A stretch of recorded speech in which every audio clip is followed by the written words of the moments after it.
Hey everyone, in this video I'm going to show you how exactly you can sort an array using selection sort. So for example, we have this array in front of us which is 5, 2, 3, 1.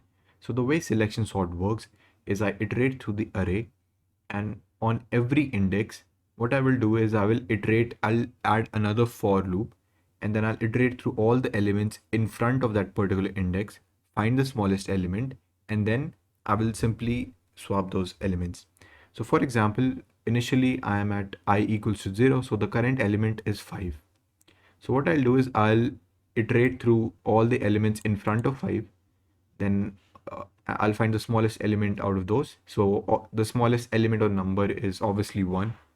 So what I'll do is I'll keep a track of the smallest element. So now that I found the smallest element, I will simply swap the values at these two index. So 1 will be placed here and 5 will be placed at the end. So that is how selection sort works. If you did not understand it, please stick around. I'll show you how exactly you can implement it using code. Now let's get started with the coding part of this selection sort. So what I'll do is I'll just simply write for int I equals to 0, I less than nums dot size, and I plus plus. So what it actually does is I'm just iterating to the array, and I'll create a int min element which will store the current value of element. So the current value of I is stored inside min element, and also I want to create a min index which will just store the index of the current smallest element. So min index is equal to I for now. Okay, now I'll just create another for loop. So for int j equals to I plus 1, because I want to iterate after the current I, the current position. So int j equal to I plus 1, j less than nums dot size, j plus plus. So now let's create a if statement. So if nums j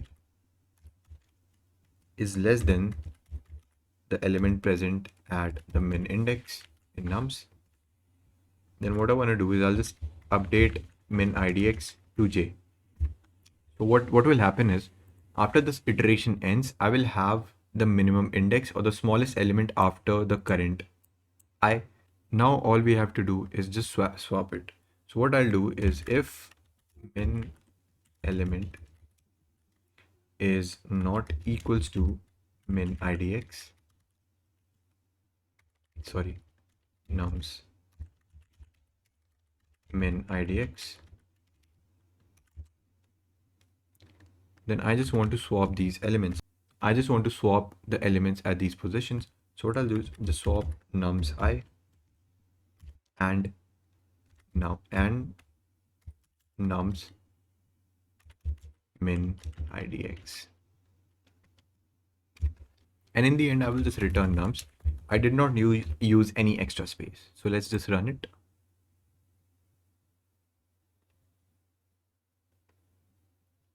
So as you can see, the array is sorted. Now the time complexity is obviously O of n square, because we have two for loops. One for loop is inside the other for loop. So we iterate n times over here. In the worst case, n times over here, or n minus 1 times over here. So it will just round off to n square. So I hope you found this video useful. Thank you so much for watching.